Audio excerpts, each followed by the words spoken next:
For years, I thought that, man, it wouldn't be great if I could just only get my own radio show, like Marion McPartland's piano jazz, and interview all these fiddle players, talk fiddling.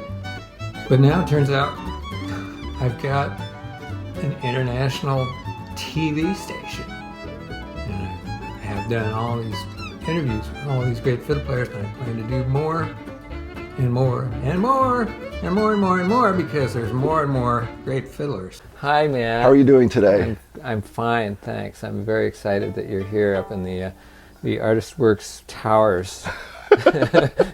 Is there a moat around outside to protect us There's from a moat crocodiles? And great hulking machines that are like roaming the grounds. Is there one of those things that throws rocks? Like a, oh yeah, catapult. Yeah, catapult. Catamount. Okay, that's not bluegrass. Lesson numero uno. Hello. Hello from the Artistworks Castle here, high on a hill, surrounded by a deep, wide, COVID moat. But a fantastic, illustrious guest here, Louise Beckham. So here we are again with the amazing Casey Dreesen here, and we're at the Artistworks Palace.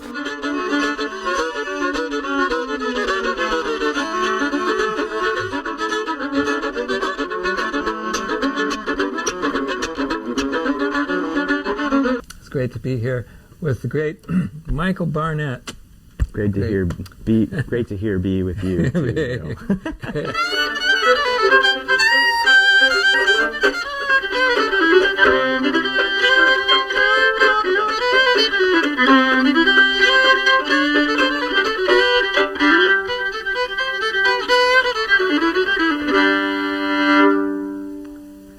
Yeah.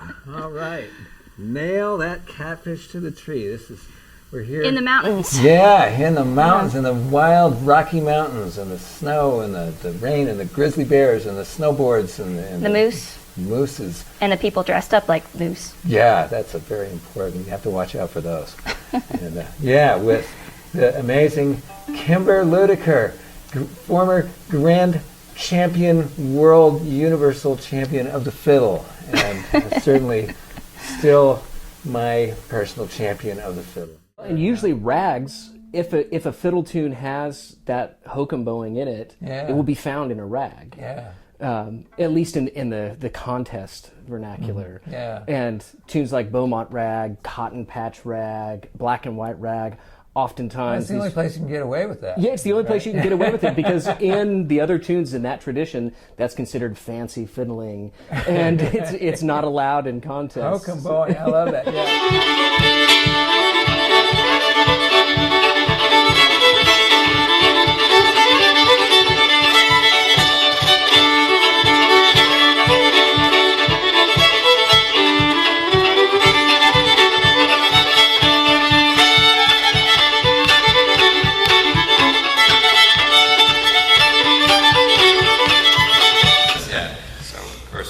Bruce is a master, and the guy that really split the atom, as far as just making, the quality of the music and the sound of the music became the same. That's a joke about old-time music, is that it's a lot better than the sounds. But Yeah, but there's that joke about bluegrass music, which sounds better than it is. yeah, Bruce is the guy that made it kind of. Oh, this is about, you don't have to say, well, but, you have to realize this and this and this and this. Just, Bruce is the guy that... If you're really into this music and you want to take a deep dive, and thank goodness nerdiness is back in style again, because it never stopped for me, listen to the anthology of American folk music, which was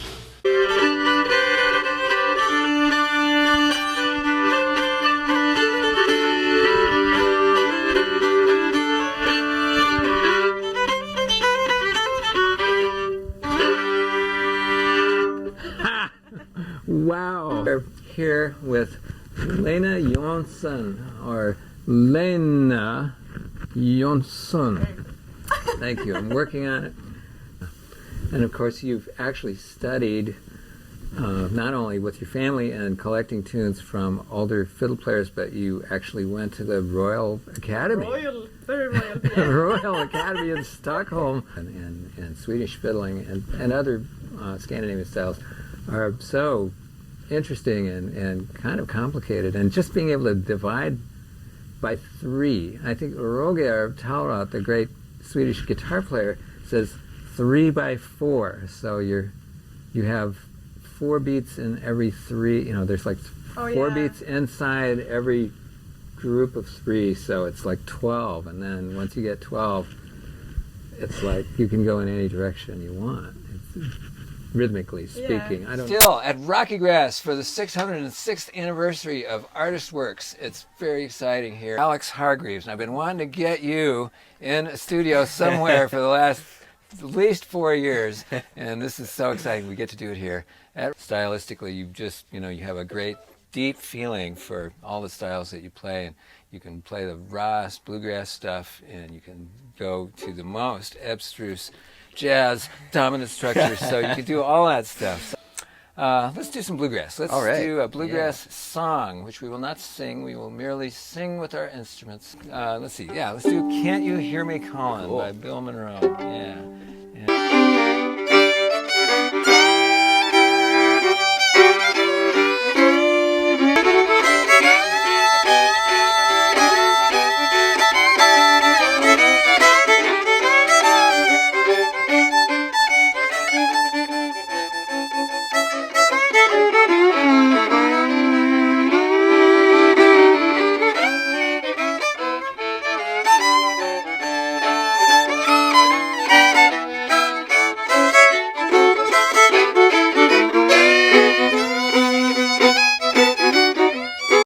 Now this is something that is really more of a thing you do in solitude because you're removing time in doing this. But so what I would do something like all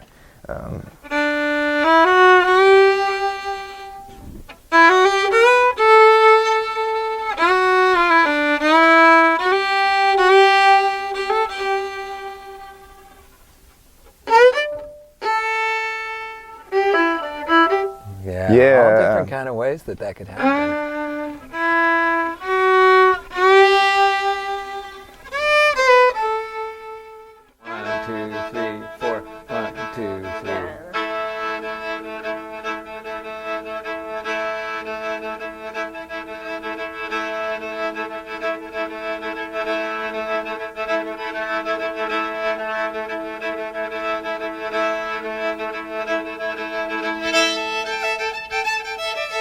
So you kind of like add in this sort of motion up and down with your elbow, I guess. Yeah, is really it's like what's a happening. weaving Yeah, motion. it's like switching to a different string. Like sometimes when you get that like momentum of sideways movement, it kind of like will pop off the string.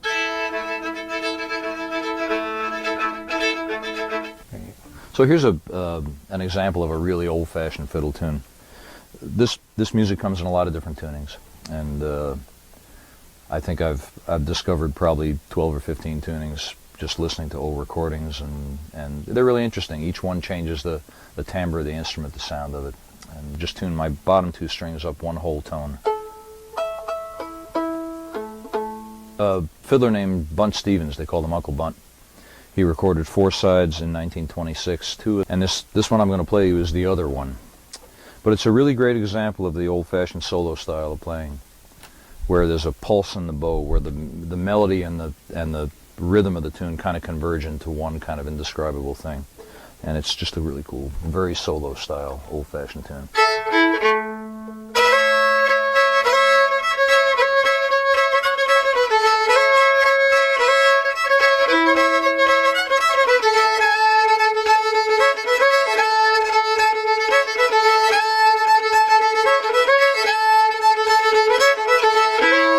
The thing about this style of fiddling is that there's a lot of it's mostly about the bow, really. The melodies are beautiful, but they're simple, but everything is subordinate to the bow stuff, and you have really kind of taken that very subtle thing and clarified it to the extent that people can figure out what is going on. So you got this and this.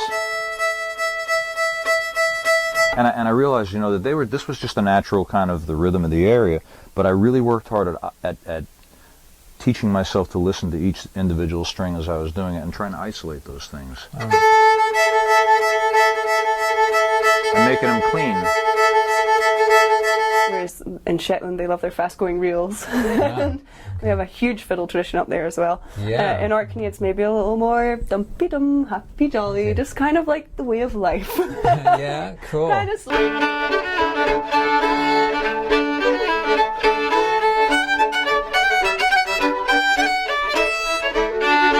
Compared to something like Shetland style, where it's just driving. Shetland's so much, yeah.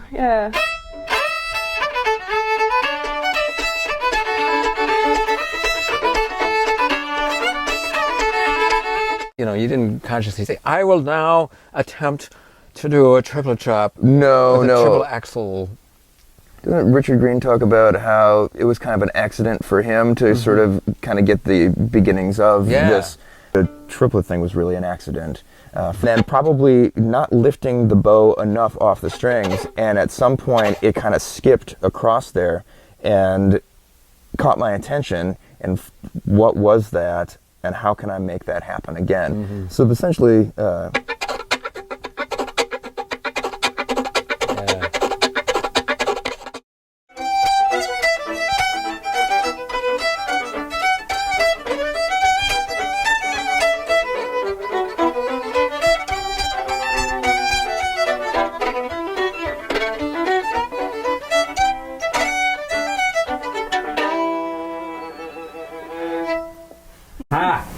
All right. Well, here we are at the ancient Artistworks Castle in southern northern Ireland. We are hanging out here with the great Hanneke Castle, who is one of the foremost promulgators of Celtic fiddling. She's been all over the world playing both traditional Celtic fiddling and her own original music, which is based heavily on that same thing. There's a whole other way of playing all those ornaments and playing music that is it's very different. I've been trying to play those little squiddly-doos for a long time, and I just keep getting better very slowly. But it's a whole different thing. But it's beautiful, and it's one of the great things about it is that it has, when you play them right, it really drives the music so well. It's so exciting. It makes it move forward. And if you do them wrong, it just kind of drags it down. It's like, holy do, squiddly do, squiddly bop. It doesn't quite. So when you do those, there's so many different little things. Could you kind of just play something with a lot of ornaments in it? Yeah. I gotta play another tune with like.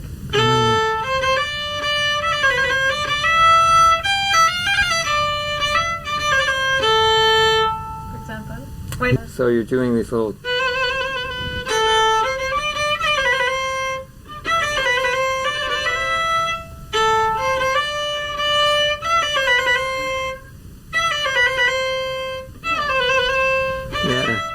Yeah, and some of the notes are not in the, like they wouldn't correspond necessarily to a piano note or a guitar note. That's fun. Like when you play ornaments, you can kind of move like but you can kind of move like the second finger, like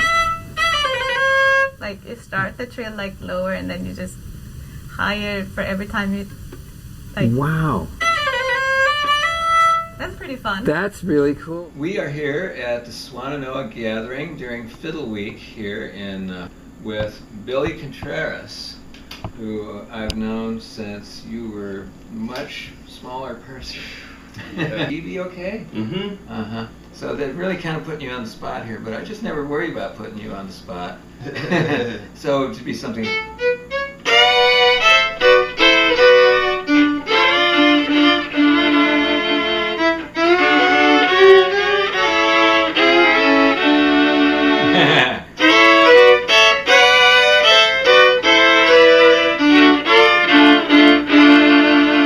Yeah, my brother was kind of a child prodigy. He was playing swing guitar changes at the age of 5 and just improvising like a crazy person, and it didn't come that naturally to me. I ended up having to do a whole lot more work and loop in and out of it, but you're not really going off on any tangents. Yeah. Could you like play like just a phrase, like maybe like an ending phrase or something like that, and kind of play a few variations Yeah. on that? That's what we're talking about. So the basic shape.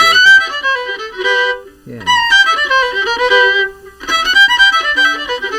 Okay. So like if you're on your open string, you could flick with the third finger. Then if you have your first finger down, you can also flick with the third finger. Second. Then once you're on your third, flick with the fourth. Cool. That's the flick. That's cool. Practice going without moving it back and forth 3 times. You could just go. Just to kind of get an idea. And you'll see that we're really going for the middle of the bow there. Yeah. For here. And also really like jerking down on the wrist. If you think about jerking on the down bow, so you go. Once you learn it, it's in all the tunes.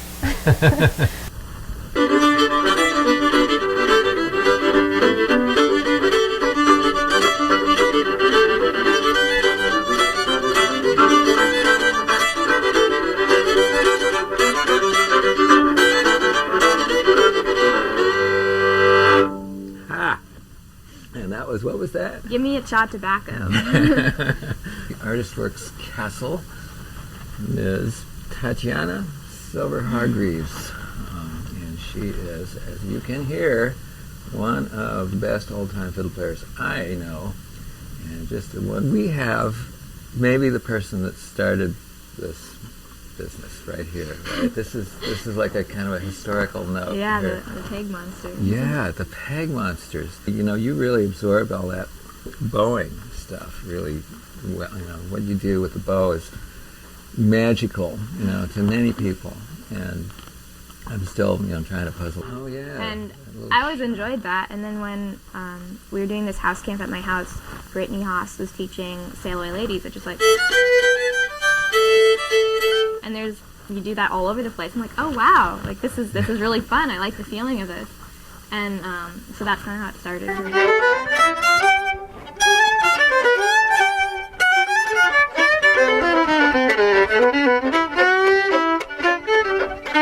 You're one of the foremost exponents of gypsy jazz fiddle, Mr. Jason Anik. Here, Happy to be here, Darol. Yeah, man. Beautiful. People are kind of it's infectious. People are getting bit by the bug and are really having fun playing it. People come from bluegrass. People come from jazz, swing. Classical music too, Classical, right? I did a workshop in Barcelona that was about kind of how gypsy jazz is a great, stepping stone or a segue into jazz because there's a lot of similarities. Yeah. So, but circle being like C, F, B flat, E flat, A flat, D flat, G, B. As we develop our ear, we can hear things in relationship to chords, and that's kind of an intellectual thing, but it's also becomes intuitive because our ear is our, we always have that, and that's a big thing. Mark O'Connor is largely responsible for this because I started this way, stopped with Suzuki before I had asked to change. It's just stopped. And so I didn't do that, and then I got into an orchestra at 4th or 5th grade, and the teacher had me do this, and I wasn't that comfortable with it because I'd already been playing for a number of years about how people hold their bows, and it got to him, and he said he held his with the thumb under. And I remember thinking, he doesn't seem to have any problems.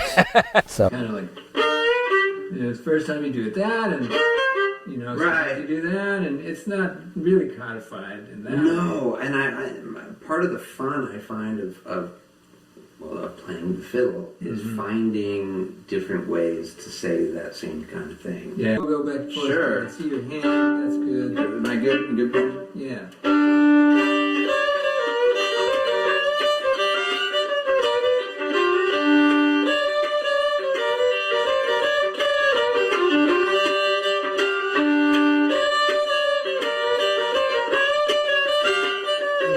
This amazing interview with the amazing, equally amazing, if not more so, Ross Holmes.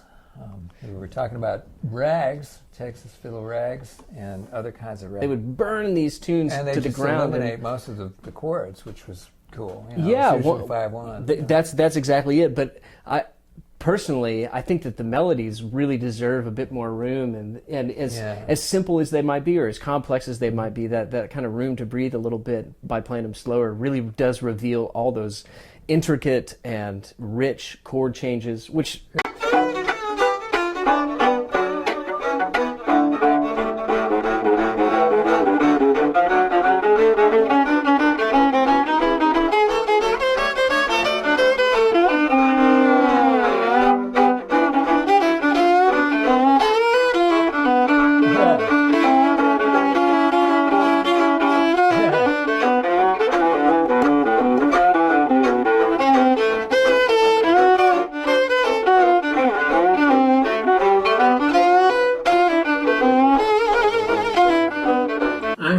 With our resident guest professor, who has reached the end of her current residency, but we hope to have you back, many times in the future.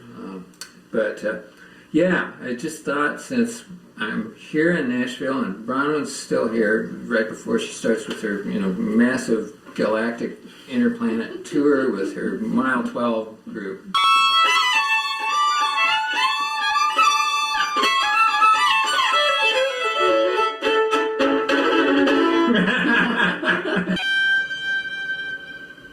Yeah.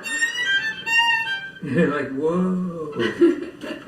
Playing with other fiddlers, yeah. It's like so inspiring. I think it just instantly creates inspiration, and it's been proven for hundreds of years that fiddles sound good together.